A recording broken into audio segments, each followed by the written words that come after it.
Welcome everyone to the video. We're back to normal around here. We're back from vacation. We're back from SoCal, Southern California. Disneyland. It is always amazing. We're huge fans. We're huge Disney fans. Disney cannot, in our eyes, Disney cannot do wrong. Well, some movies can be wrong, but Disney can do no wrong in our eyes. We're huge fans of Disneyland. We love, standing in the lines, waiting for the rides, all that. It's just a part of the game. It's a part of being a Disney fan, a Disneyland fan, or a Disney World fan. If you guys go to Disney World, if anybody does that. The bolo, though, of Disneyland was the gingerbread house popcorn bucket. $40 in the park. We did not get one because the line for that was outrageous. It was wild. And I saw people walking around with 2 of them, 3 of them. There's definitely a limit to how many you can buy. I think 2 is the limit. I'm not 100% sure. But as opposed to waiting in that line, we decided to wait in lines for rides because we were there for the experience. We weren't necessarily there. Yeah, we did some thrifting, but we weren't necessarily there just, to pick up bolos and pick up things, pick up items.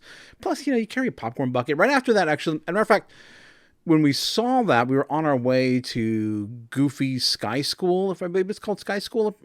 Goofy Sky something ride. It's a little roller coaster. It's a tight little seat. And so I was like, there's no way this popcorn bucket is surviving a trip inside this roller coaster. And it goes for like $100 to $120 or so right now. If you do get one, they did sell out the day, that one day we saw it, but I did see people walking around with them the next day, so they might have gotten a new shipment in, a new batch in. But if you do see it out there, or if you are in Disneyland, or I don't know if they have it in Disney World or not, it might be exclusive to Disneyland.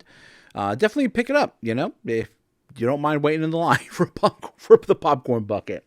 Don't let them put popcorn in it, though, because that way you don't have to clean it, and you can say it's brand new, not used. Otherwise, we drove. I do definitely prefer driving to Southern California. It's not too bad. It's about a 6-hour drive. So I have some notes. I have a notepad. And I wrote down some notes and stuff to go over here because, 6 hours to and from.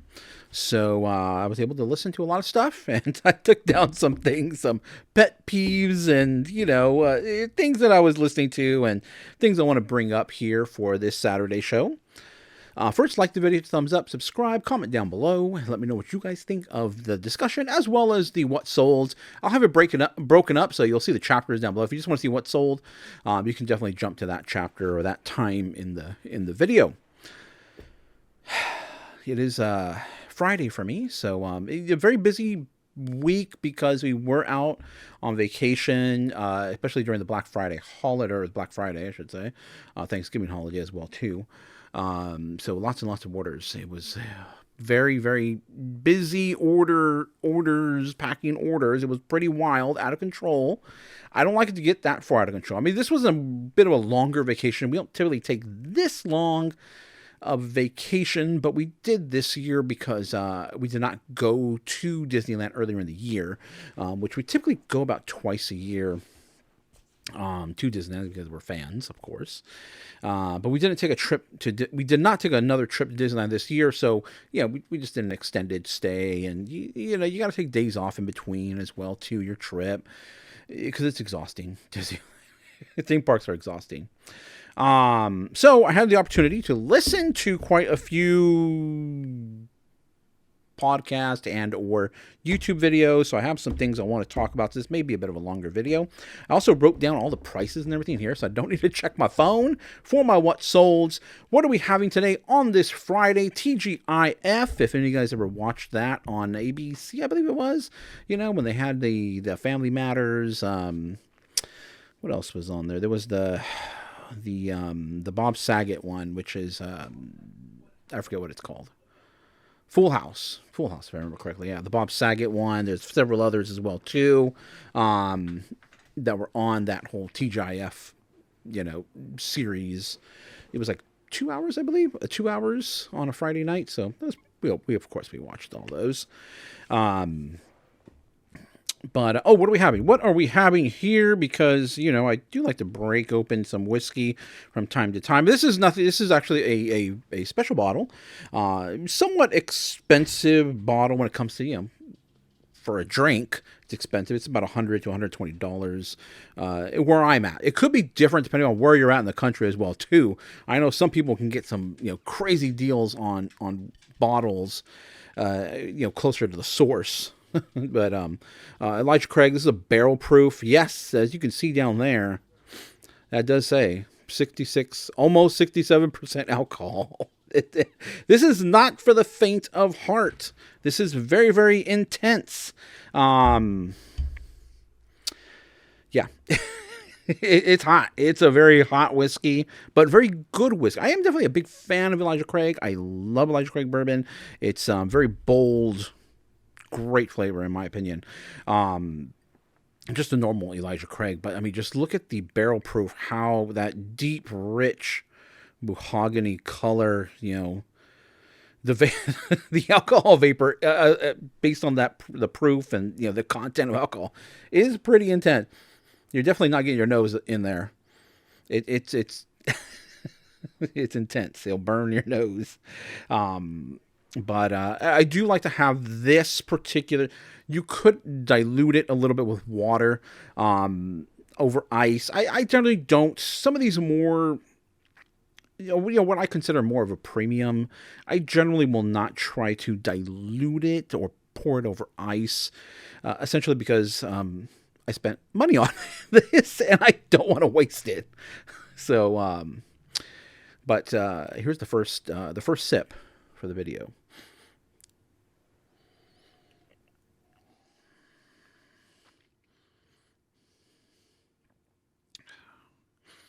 Oh yeah, that's really, really good. Just a really, really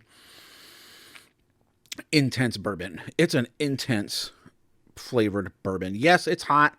It burns. You get used to it. I mean, I don't drink every day. Don't get me wrong. I'm not here drinking whiskey every single day. But I am used to it. So it's very intense. It's very hot. It's not a... You wouldn't take a shot of this. I'll tell you that right now. You'll have a bad several minutes if you do take a shot of this. It will burn. It is intense and it burns. But it is very cold right now, so this will help me. It is very cold where I'm at right now, so definitely need a little bit of a warm up here. But very nice whiskey. I mean, if you guys are interested, a really great barrel proof Elijah Craig. You gotta make sure you get your, you don't want to breathe in when you're taking a sip.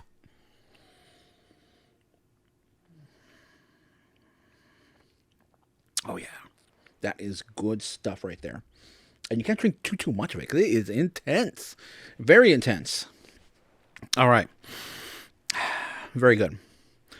Okay, what do I want to bring up? Now, what was I listening to? I was listening to a little bit of everybody. Some of all the usual people that are out there. The big name channels. A lot of great information, and a lot of... I'm not going to say wrong information. I'll just say bad information. It's not necessarily wrong to do some of these things. It's not best practice. It's not, how I would like to be treated as a customer, as a consumer. I don't think I've mentioned this in a while, but, the way I look at my reselling, selling on eBay, selling online, I look at it from a customer point of view. Like, how do I want to be treated? What do I want to see when I'm creating a listing? Do I just want to see like 2 pictures of an item and that's it? I don't want to see the front. I see the front and the back and that's it. I don't want to see the top or the bottom. I like to see everything. When I'm looking at a picture, when I'm looking online, when I'm looking at things on Amazon, eBay, wherever, I like to see a lot of pictures. And good pictures too. I just don't want to see fuzzy pictures. I want to see the item clearly, what it is, all sides of it. Of course, if there's any issues with the item, I would like to know that as well too, ahead of time, before I place my order. So I'm always treating my item, when I'm listing my items, when I'm picking items, going to Goodwill, thrifting items, wherever I'm getting my product, I'm also thinking of the customer side of things as well too. How am I going to list this item? Is there even a customer base for this item as well too? And that you can get that information off of eBay. You can look on eBay. Sometimes a lot of the items I try to bring you are cool, unique items that you won't necessarily find, on eBay. You won't necessarily notice that there's maybe a sell-through rate. Maybe it's just items that fly under the radar. Maybe they do have a sell-through rate, but nobody even looks at it because no one even thinks that's even worth it. So, I try to bring those kinds of items, cool, unique items that not your Apple, not your Bose, not your, your Nikes, those are all common. Everybody knows those items sell.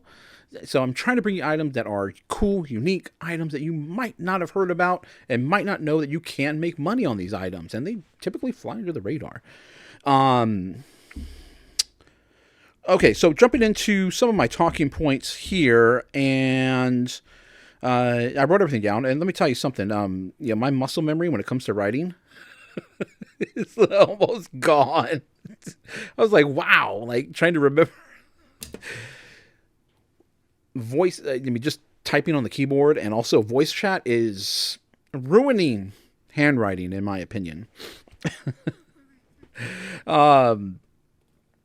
But first and foremost, we're going to talk about canceling orders. And I've noticed a lot of people canceling orders. And canceling orders because the buyer says they don't want it, no big deal. Buyer didn't want it, you cancel it. But canceling orders for reasons such as, the main reason is you just don't have it in stock, and or you can't find that item in your stock.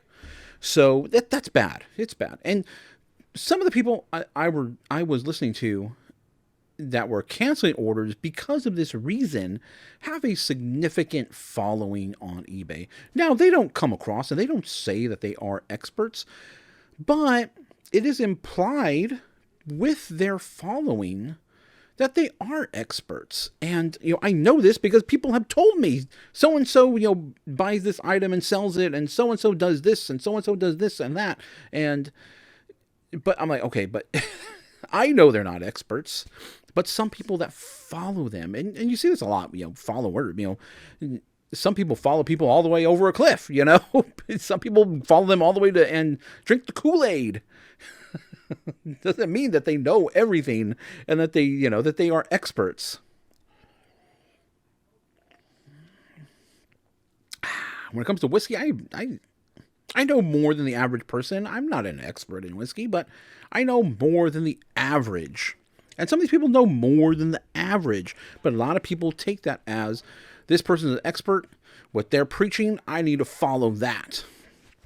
So, a lot of people canceling because they're out of stock. And I know one person specifically that doesn't necessarily cancel orders when they can't find it or it's not in stock, but they will send something similar, send a message to the buyer, letting them know, and issuing a full refund for the item. So that way they don't have to cancel items. So it's kind of like a way around it. It's neither bad nor good. Well, actually, it's bad because you can't find the item. You should always be able to find the item in your inventory. But I guess you're kind of making up for it. So that's okay. Like I said, it's neither bad nor it's bad information. It's bad advice. It's not wrong advice, but it's not the best experience you can provide for your customers. So I know someone specifically that does that. They will send a similar item if they can't find it, and on the regular, actually, they cannot find the item. They'll send something very similar and send a full refund and apology and all that stuff, and that way they don't have to cancel the item. Why don't you want to cancel your item? Because you're missing it or you can't find it? Well, or if you sell it on another platform, because you can get a defect on eBay, and that can drop your rating with eBay, and that can affect your sales. I am a top-rated plus seller on eBay, and I would like to maintain that for ever. As long as eBay's around, I would like to maintain that rating. There are things that can take that rating down. And one thing is canceling orders because of out of stock, because it's your fault. Anything that falls on you, anything that's your fault, then that can have a negative effect on your account. One thing that can kind of have a negative effect on your account, but not necessarily your fault, is if the USPS or wherever you ship your item through, UPS, FedEx, loses your item and you never get a confirmation the item was delivered to the buyer. Now, in that case, obviously, it's not your fault. Something happened in transit to where the item got lost. But in the eyes of eBay and the buyer, it was not a successful completed transaction because there's no confirmed delivery. So if the buyer does, and sometimes they don't, but if the buyer opens up a item not received, you need to resolve that within the time frame. Typically what I do when I get one of those, and I do get those, I will open up a missing mail search on eBay. Typically, most of the time, 95% of the time, that works. Item gets found, gets delivered. Sometimes it doesn't happen, doesn't work. You have to take it upon yourself to do that. You can't ask the buyer to do that. I mean, you could, but then you're on a time crunch now. So you're on their time. So you got to take the initiative and do it. If it gets delivered, great. If it gets to that last day, I believe it's 3 days. You have 3 business days to resolve it. And then, or just 3 days. If it gets to that last day and it has not been delivered, you need to refund the buyer. It's unfortunate. You can try to get your money back from whoever you shipped it through, but you need to refund the buyer that money before eBay takes action. So on the last day, that's what I do. I wait till the last day. I open up a help search request. I don't bother with a help request at all. Just go straight to a missing mail search. I know there's a bit of a time frame. I forget what the time frame is with USPS, when you can open up certain things. When you can do a help, when you can do a missing, when you can actually request money from the insurance that they provide. There's time frames associated with all that, but I go straight to missing mail, and usually it works all the time. Like I said, 95% of the time they find it and we're good to go. There are times where it doesn't. I actually have one outstanding right now, which I'm hoping to get paid from. It's not too much, like $13. So it's not crazy. It's not going to break the bank. I'm not, losing sleep over it, but I would like to have that money back. And the reason why I want to have that money back, too, I forgot to mention, I was going to mention this right in the beginning, but I got scammed on eBay. And it's so we were leaving for our vacation, and the day we were leaving, the item came in. I'm like, oh, great, the item came in. So I'm like, oh, well, I'm already gone. There's nothing I could do, It was the time when I had to refund them was going to elapse while I was out. So I was like, all right, I'll just send them a refund, no big deal. I'll go back, get the item, and relist it. No big deal. Well, I got back and I checked the package, and I got my package. I checked it, and it was a bunch of balloons, and it was supposed to be an electronic basketball hoop. It was actually a really cool one that kind of rolls around on your floor, and it came with little rubber balls. And I was like, oh, it'd be kind of cool if I got it back, and maybe I can get it working. It'd be cool to have, kind of fun. No, I got a bunch of balloons. So I already closed the case out. There was nothing really you can do. I did reach out to eBay just in case, just to see, what my course of action is. You could still report a problem with the return, which I did. But I also called eBay just to see, hey, is there any way I can reverse whatever was done? Their recommendation was to actually let eBay was to which I wouldn't do, and I'm not going to recommend anybody do, but they said to not refund the person, and eBay will come in and take action, which typically you would not let them, you don't want that to happen, because that would lead to a defect on your account. Let them take action and then appeal it when you, got back and are able to inspect the package. And in my eyes, I would prefer not to have the defect, because that could potentially lead to issues down the road. Even waiting to appeal it, I was like, in my opinion, that wasn't the best advice either. I would have, they should have some sort of a system to go backwards and yeah, after, let's say, like in my situation, I wasn't able to inspect the package. I got it back and I was able to inspect it finally. I got back, was able to inspect it, realized there was a problem. They should have some sort of a tool to help go back in and reverse this, but they don't. Their recommendation was take the defect and appeal it later. Well, what if I lost that appeal? So I would not recommend that to anybody to do that. I would just refund them, and hopefully you're not on vacation and can actually see the package and work through the dispute, before the time closes when you have to refund that person. So no big deal. It was like $40, yeah, well, I mean, $40 is $40, but in the grand scheme of things, it is what it is, and it's a part of doing business. So we'll have to move on with our lives and hopefully find some great items, some great bolos to make up for it.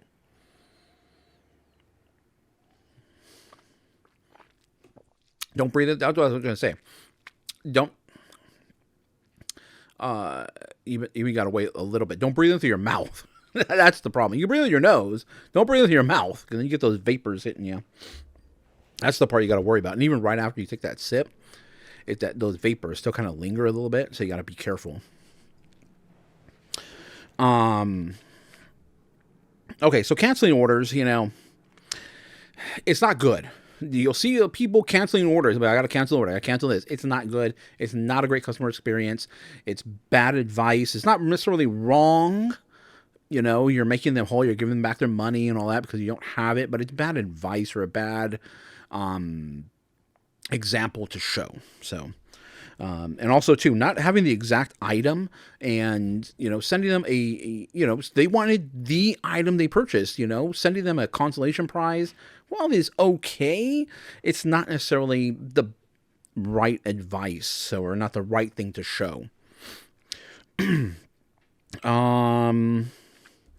And then being cautious, making sure you're checking your items out as much as you possibly can before you send it out. Make sure there's no defects with the item.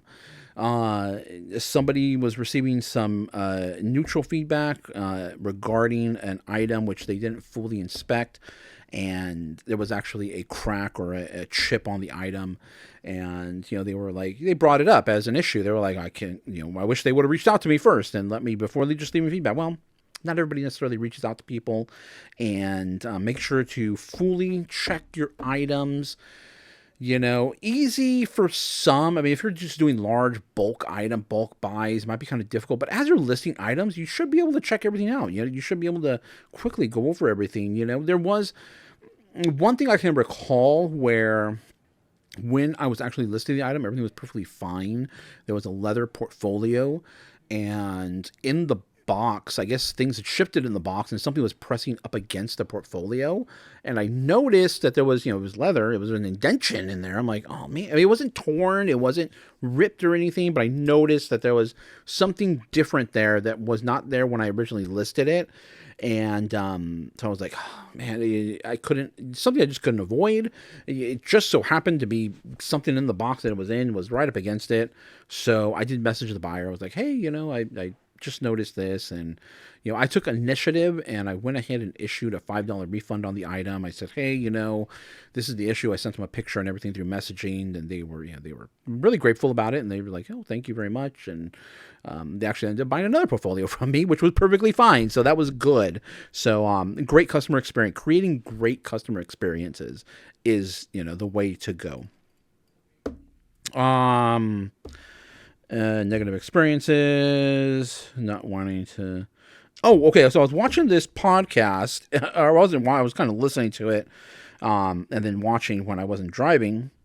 Let's see. They wanted. There was a person on there, and these people were, they're fairly long-term sellers online, resellers online, using different platforms online, eBay. And they were on somebody's show who has a very, very significant following on YouTube. And one of the guests had mentioned they were, fielding questions. And one of them said, and, you've heard me talk about learning new things and never stop learning. This person said, I don't want to learn anything new. They asked about something about advertising. And they go, "Oh, I don't even look at that. I don't want to learn anything new. I've been on eBay since 1998, and this is the way I've been doing it, and I don't want to see any of that. I don't mess with any of that." I'm like, wow, just like you just don't. I mean, maybe that's worked for you now, but apparently this person doesn't really, from the way it sounded, like selling on eBay wasn't necessarily reselling wasn't their full-time gig. Like they have other forms of income. And that's one thing I could say about a lot of these points here and all these things I was watching. Most of these people have other forms of income. So they're bringing in money either through social media or through a job or, through other things they have going on. So maybe a lot of these things don't really, the reason why they potentially give, bad advice, is because, it's not really going to hurt them in the long term. So be aware of that. It may not hurt them, but it could potentially hurt you if you're trying to, to following some of this advice, whether they're telling you advice or whether they're saying it or it's through their actions. So this person was like, I just don't want to, I don't want to learn anything new. I don't want to deal with it. I don't deal with it. I don't even look at it. I just list these items and keep going. Like, wow. I mean, keep learning, in my opinion. Learn. There's always new things to try, even with new features eBay added in. I initially tried the priority ads. When they first launched those priority ads, I saw like, oh man, my money's like going like crazy.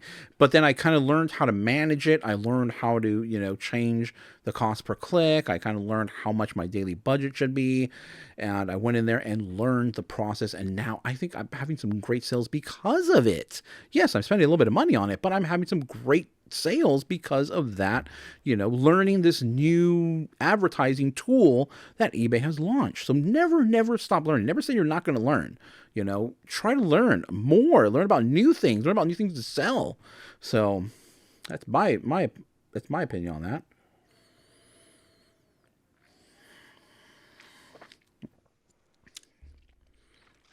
Very good. I'm just a huge whiskey fan. I'm all in on whiskey. I'm all in on eBay and I'm all in on whiskey. And then what was this one? Oh yeah, and then this other. Okay, so in regards to canceling an item as well too, is the question was, is it okay to cancel something if it's sold really fast and you find out that it's actually worth more than what it's sold for? Is canceling that okay? Now, the answers that these experts gave were, sure, it's your business, cancel it. But make sure you're okay with the potential negative feedback or, mean messages or whatever, with the defect on your account. Now, again, in my opinion, that is not the best information you can give. It's bad information. Is it wrong information? No, it's not necessarily wrong. You can do whatever you want, but you always want to give the best customer experience you possibly can and avoid defects at all costs. Treat it as a learning experience. Now, with that being said, in this day and age, I don't think there's any reason for people not to completely know anything about products you're selling online. You should know what you are selling online. And if you don't know, you shouldn't be selling it. It could be bad. It could be harmful. Like, there are some knives that you cannot sell to certain states. They are banned in certain states. There are certain, like animal, like taxidermy stuff. There's some things that you cannot ship out of the country. They are banned. You can't sell things that were made in Cuba. There's a certain time. I don't even think there's a time frame for Cuban knives. I'm not 100% sure, but I do know, nonetheless, you cannot sell items that were made in Cuba. So, what was I saying with that? I just lost my whole train of thought on that right now, at this very moment. My whole train of thought, I just lost it. But, I was talking about canceling orders because of you sold something and you realized you sold it and you realized that that item is worth a lot more. Okay, yeah. So there's really, in this day and age, so now I remember what I was saying. There's really no reason not to know some of these rules, some of these things, that an item is more valuable than what it is. Electronics, they usually have some sort of identification, some sort of number identifying them, model number, brand name. Very easy to look up. Imaging something with Google has become, a huge tool to use in reselling. Use it. Learn how to use it. Learn how to be able to identify items. Oh, that's what I was saying. I remember. Know what you're selling, because if you're over there buying items and you're like, oh man, I found all these great items and they came out of Cuba.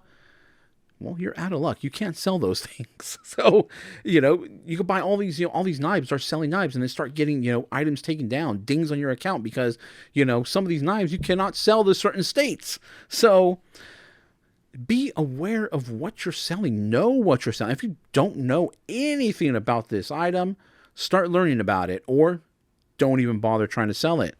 Start learning and get better. In my opinion, if you sold an item and it sold really fast and you left money on the table, that's your problem. That is you made the mistake of not knowing exactly what that item is before listing it.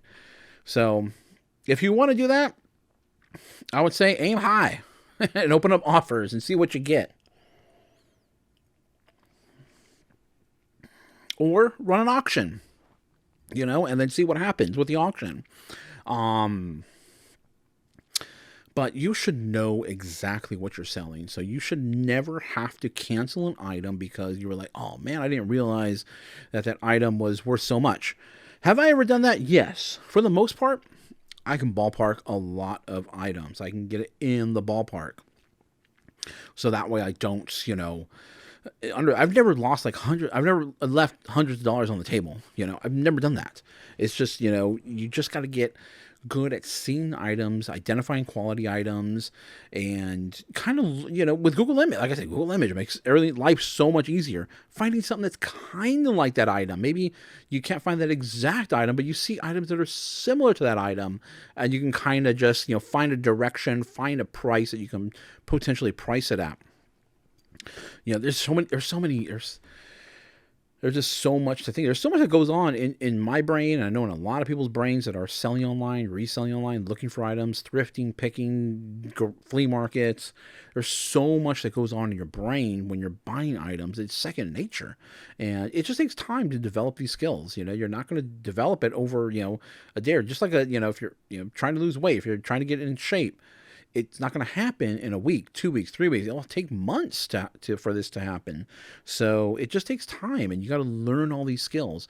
And I'm hoping that I can provide some of these tools, help you to identify some items that are great to pick up, and providing information on items that will help you learn more about these items. And maybe you won't become an expert just in one video, but maybe over the course of several videos, watching my channel, other channels as well too, and just learning more. But it's never, in my opinion, never okay to cancel an item basically because it's your fault. And if you left money on the table, that's your fault. It's your fault for not being able to identify that item and knowing its worth. Now, just recently, I had some Breyer horses, which typically Breyer horses, people price them up nowadays, and people know what they are, and the market's pretty flooded with Breyer horses. But there's so many different variants of Breyer horses as well too. And I was working to price two Breyer horses. There's a great website which is called Identify Your Breyer, and they have pictures for almost all, in my opinion, it seems that way, Breyer horses, so you can quickly be able to identify them. And it'll tell you the exact model, because if you know the exact model number of your Breyer, the exact name of it, where it came out of, like the ones I had one I had was from JCPenney from 88, I believe is what it said, if I remember correctly. You could potentially get some more money for it, Typically, if you were just Google imaging them, looking them up on eBay, the two briars I had would go for between about $20 to $30. But because I knew where to go to do further research, I had the model number, the year they came out, the colors, everything. I was able to potentially get maybe about 80. I just listed these, so I could potentially get $80 for one, and the other one I should be able to get closer to around $50-ish or so. So we'll see on those ones. And I spent $2.19 at Goodwill for each of them. So either way, even if it went for $20 or $25, we're still making some decent profit, but I could have potentially left more money on the table, but I knew how to research these things. I knew where to go to look these items up. So, again, goes back to learning. Learn. You can never have enough knowledge, in my opinion. There's too much to know out there. There's too much to know at everything. In all, there's too many categories.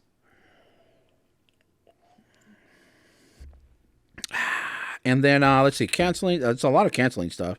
I was watching a video. Somebody was talking about being successful. Two things. So two videos I was watching. One of them was, I found success. I have a successful store now selling shirts. Before they were just pants sellers. Now we're selling shirts, t-shirts. And then I was like, let me watch the video. Okay, that's cool. Let's see what they're doing, right? Well, turns out they're not just selling t-shirts. I was like, what? Clickbait, of course, they were selling sweaters, jackets, and then they clarified, I guess, in the comment section, because I was like, what? I'm like, they're not just selling shirts, they're selling all kinds of stuff. And then the things, we're selling anything that you can wear as a top. I'm like, clickbait. So I wasn't that invested into the channel anyway, so I unsubscribed. I don't like that. Don't tell me you're successful at selling shirts only, and then you're not showing me shirts. They were going through jackets and sweaters. I'm like, that's not technically a t-shirt. It's not a shirt. It's a sweater. That's a jacket. That's a thermal. I'm like, don't tell me you're selling just shirts and you're, making thousands of dollars selling shirts, and then you're not showing me shirts. So, unsubscribe from that person. Then, there's another guy who I was watching actually today, and they were showing some, this thing in pottery glass world, glowing glass. Well, it's not pottery, it's glass. Glowing glass that glows, which typically has other elements in it that creates this, glowing effect under UV light.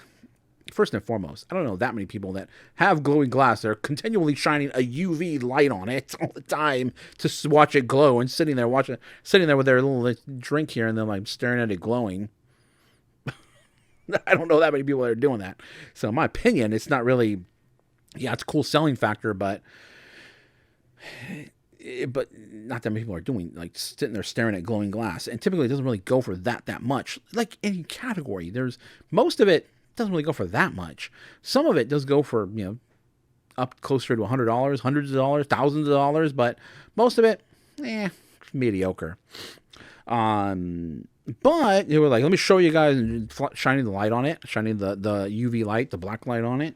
And some of it was not glowing glass. You're calling it, uranium glass. I mean, uranium glass is the most common type of glass that has trace elements of uranium in it, which causes the glowing effect.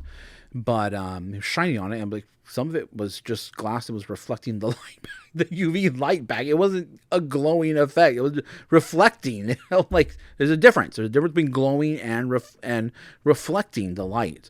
I was like, and this person is I've seen them, selling things that are counterfeit or fake items. So it's like, it's just. And again, it's a person that just started, reselling a few years ago. So, they're still working out, the kinks, still working on their craft. But just be aware of that. There is a difference between reflecting and glowing. And there are elements within the glass that create that glowing effect. Typically, it is uranium, or you hear uranium glass. Don't put uranium, though, in your title. It can get flagged. You cannot sell uranium. But, the glass that has these trace amounts in it, you can say like Vaseline glass or glows, UV light glass. You could say stuff like that. Don't put uranium, because you might get flagged there, and you might get their item taken down. You might get a ding. Uranium, just from a scientific perspective, really quick, is the glass. If you're, caught or, don't be scared of glass that contains uranium in it, or other elements in it for that matter. It's not enough to really have any much of any effect on you. As a matter of fact, raw uranium, if you just, your naturally occurring uranium, the radioactivity is not dangerous. More dangerous being out in the sun all day, being at the beach all day and not wearing any sunscreen or anything. But what the reason why people think it's very, very dangerous is because of nuclear weapons, stuff like that, nuclear power plants. But they actually enrich it, so they make it more radioactive than what it actually is. Then you don't want to deal with that stuff. But uranium is actually more dangerous from a heavy metal perspective. And if you think heavy metal, think of things like lead or arsenic. These things are heavy metals and they're toxic. Can be toxic in certain quantities. We ingest heavy metals all the time. There are healthy heavy metals, like zinc is a heavy metal, but it's not it's not anything in any significant quantity can kill you. Water in a very significant quantity can kill you eventually if you have too much of it. But from a heavy metal perspective, uranium is dangerous from that. Lead, things like that. And be cautious. You won't really encounter. People aren't going to really encounter uranium out there, things like that. But any heavy metals, you can get not just from ingest like arsenic, you can get from seeds, sunflower seeds. It's very trace amounts, though. So you would have to eat a significant amount in order to have any effect on you. But even just holding heavy metals on just holding them they can get absorbed through your skin. So just something to be aware of.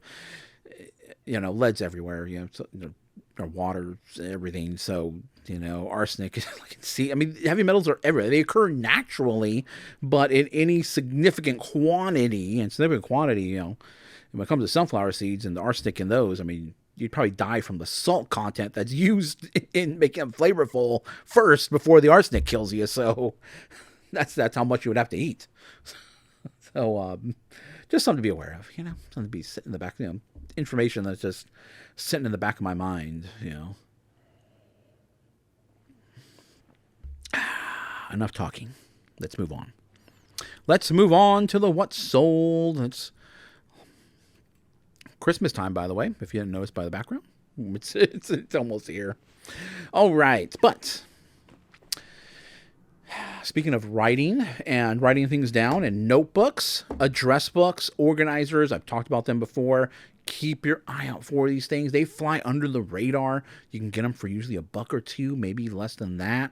Really, really cool. In my opinion, they are still cool, because I remember all these things. Address books, portfolios, Franklin planners, all those types of items. They still sell, and they still sell pretty well. Some of them go for more than others. This one here, this Cambridge Professional Address Book, this one, it was kind of like organizer, but it was mostly address, places for addresses in it. If I can read my own notes. $18.64 is what it sold for. Goes in a padded poly bag. The shipping was $8.29 because it was a little weighty. Not that it was going in a box or anything like that, but it had a little bit of a weight to it. It was actually had, I think it had an 8 rings, I believe. It was an 8-ring binder. But really, really cool. Just a really cool, nice, neat. It was actually brand new, never used. I did sell it as used because there were some condition issues. But really, really cool piece. I sell these things all the time. And that's the average of what they're going to sell for. Somewhere between $15 to $20. So really, really cool. Keep your eye out for them. Make sure to look out. The leather ones tend to do a lot better. The real leather ones, not the faux leather. But sometimes those do well too as well. I've sold those too. So, just keep your eye out for them. They do really well. The vintage ones do incredibly well as far as, how fast they sell. And some brands, like I'm trying to think off the top of my head what recently sold for almost $100. I think it was I think the brand was Hodgkin's, I believe. Not Hodgkin's disease, but I think it was called like Hodgkin's. Somewhere around there. I have to look it up again to see which one. That one's so close to $100, so that was pretty cool. But keep your eye out for these things. They usually fly under the radar. Bread and butter type of item. Next item is... This was really, really cool. And as you can see in the title, I put Doctor Strange because when I saw it, it reminded me of Doctor Strange. But it was a really cool, just a resin. It was a pot, basically. That's all it was. Just a sculpture. And really cool item. We found this at Goodwill. It was kind of odd because what threw me off is the thumb was the same size as all the other fingers, you would think. But then again, it had to have been that long in order to keep it standing up, evenly. But I guess maybe they could have gotten through with all the four fingers. But the fact that the thumb was all the way long is, kind of weird, in my opinion. But really, really cool. Again, I didn't put Marvel in this because it's not Marvel branded. It's not Disney branded. But I put, Doctor and Strange are not necessarily words that will get flagged. I mean, Strange and Doctor. The phrase, I don't know if they can flag me for the phrase, but I threw Doctor and I threw Strange and it got sold. How much did they sell for? $30. It was a $30 pot. Basically what it was. I guess they could use it as a sculpture if they just want to use it as a sculpture. But $30 is what that sold for, and the shipping on that was $13.37. This was close to 3 pounds. So it went in a box, 12 by 8 by 6 box, and really cool piece. And it was pretty sturdy. It's not something that's very, very it was a nice resin piece, so it was not gonna, break or anything like that. Resin still does break, so you still got to be cautious. It will break and chip like pottery, but a little bit more durable. Kind of like having the pen in my hand. Reminds me of old days. Let's see, what's next? Okay, BTS. This is, BTS is the Korean band. I'm not sure if there's, oh man, hold on, really quick. I just noticed, I thought I turned my battery pack on. Give me 1 second. I'm just going to try to reach over here and try to hit the battery button here. As a matter of fact, just look at the background. It's Christmas.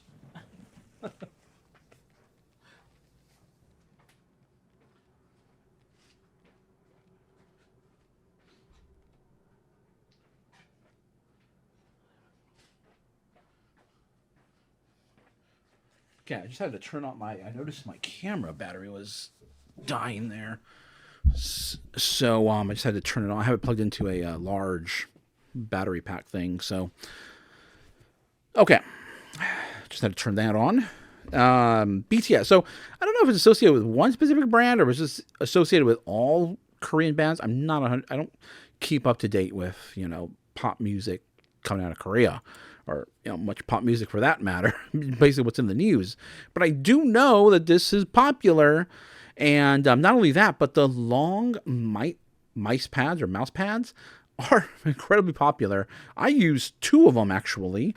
Mine I got from a YouTuber, as a matter of fact, Gamers Nexus. Really, really cool one. It's a computer stylized one, but anime in Korean. Really, really cool. I've been selling these stuffed animals, the little animals that are on this thing. I have a whole bunch of these stuffed animals picked up at Goodwill. I got more too, and I'm selling those things off too. They still sell really well. They're still incredibly popular. So keep your eye out for not just the BTS or the BT21 or these characters. They do sell pretty well. Make sure you get them for a good price. They don't go for a crazy amount. As far as the plush go, this mouse pad, $29.81 is what the mouse pad sold for. It is fairly heavy. It went closer to 3 pounds. Actually, I think it was just under 2 pounds. So it was like 1 pound and like 15 point something ounces. So I was able to get away with just putting 2 pounds. If it crossed over that, if it was like 2 pounds and 1 ounce, I would have to automatically put 3 pounds on it. So the shipping was $11.70, and this went in a padded poly bag. Again, nothing breakable here. It wasn't the original box. It was never used. I did list it as used just because the box had some damage to it, and still sold pretty well. And as you can see in the picture, I don't actually have a pic. This was the picture on the box itself. I did take a picture of the whole box, with my measurements against my ruler and everything. But as far as the main picture, I just snapped a picture of the mouse pad that was featured on the box. So cool item. And as far as the dimensions go, the dimensions were listed on the box. So really cool. All right, now this is right up my alley right here. I do have a couple of computers that do run, and not necessarily, this version of Linux, but I do have other versions of Linux I do like and I do use. But this was really, really cool. It's an operating system. It's an open source operating system, not like Windows or Apple. This is an open source, so there's many different versions, variants of it. Almost lasted the whole video. But they're known for this chameleon guy on it.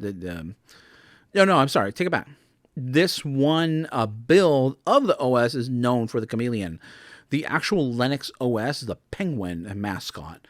But this one here is the chameleon is known with this variant. But I found this hat. It was brand new with tags. And of course, because I'm a bit of a nerd, I guess, a computer guy, I'm involved in the computer world. Not so much anymore, I should say.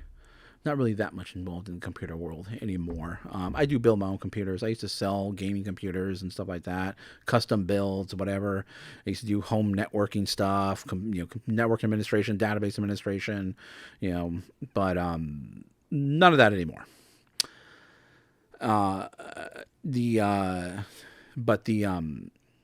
This hat, I saw that hat and I knew there would be a buyer for the hat. What did it sell for? This is above average for a hat, by the way. Linux hat, $24.79 is what this hat sold for. So in my opinion, above average, because generally hats, maybe around $10, maybe $8 is the average, somewhere around there, is typically what hats go for. But this was way more unique. There were none listed, none sold, no sell-through rate at all. But I knew I can get this sold, and sure enough, it sold. Great hat. Keep your eye out. Keep your eye out for this. Computer people. We're geek out about this stuff, and we look out for these items. You see some of my cups I featured on here. Some old, gaming or companies that are associated with computer gaming. I collect some of their rocks glasses. I'm trying to see if I have anything around me right now other than my computer, but I don't think I do. But hey, eBay is a tech company as well too, I guess, and I collect eBay stuff from time, or they give me stuff too, cool pin. So, all right. Oh, did I tell you what it sold? The shipping was $5.56. This was one in a hat box. 975 is the size of the box that I use for hats. It's a very versatile size. I use a lot of that size, so very versatile. Okay. And a clock, an alarm clock. Now, this one didn't go for as much as I had hoped it would. And one of the main reasons, there was some battery corrosion in the compartment. So like, ugh. So I was like, oh, well, it's still a good name to look out for. Crossley is a good name. I've sold the ones that kind of look like the old school diner style. But this one here, really, really cool. It probably would have gone closer to $25 if it was in excellent condition. But it sold for $15 and the shipping was $8.59. Padded polybag is what this went in. It's not a very big item. And you just wrap it 4 times in bubble wrap. Piece of cake, goes in the padded poly bag, and then it moves on. Got a nice, cool Art Deco style. Art Deco. Learn your styles as well, too. That will help you get items sold. I don't find too much Art Deco that's worth reselling, but when I do, I make sure to use those keywords because it will help to get things sold. Where would you find an alarm clock? On a nightstand, somewhere in a room. It is a portable design, retro. Cool. It's a great name to look. So Crossley, if you see Crossley, definitely keep your eye out for it. It does resell pretty well. Some of them go for quite a bit more than this. Some of them are, right around that $20-ish range. Most, I should say, are right around that $20-ish range, but $15 to $20 range. But there are some that can go for quite a bit more. Keep your eye out for vintage alarm clocks. People still buy them. People still don't necessarily rely on phones, for their alarms. Some people like the old school, some digital, some analog style alarm clocks. So I still sell them. I still have some of my inventory. I still pick them up, actively look for them, and pick them up. Keep your eye out. It's a good name to look out for. I think I got through everything. Did I get through everything? That was I got the clock, got the address book, I got the mouse pad, I got the Linux hat, and I got the Dr. Strange hand. That's everything. All right. Bit of a longer video. A lot of talking. Like I said, I already finished my glass here. I will not be doing another pour. This is not one that you're going to be pouring, and just from a whiskey perspective, this is not one that you're going to be pouring over and over again. And this has lasted me a long time, so I'll need to keep my eye out for another bottle. But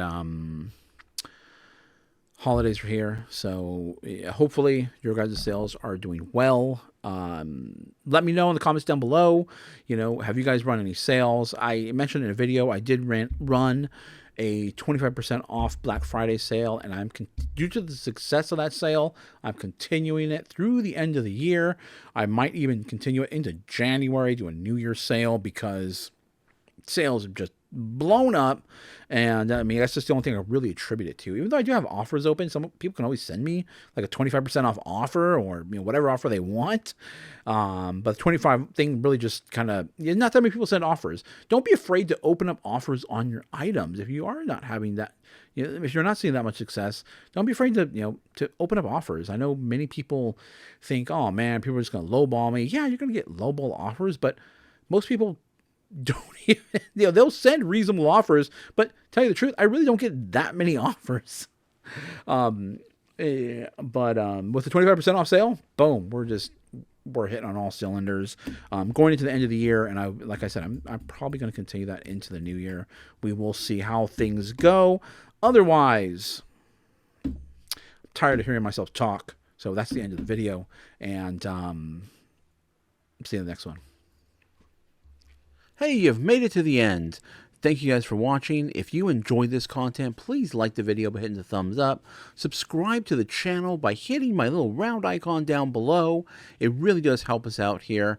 Also, you'll find a couple of selections. You'll see a playlist of videos to watch, and my most recent video that I did upload.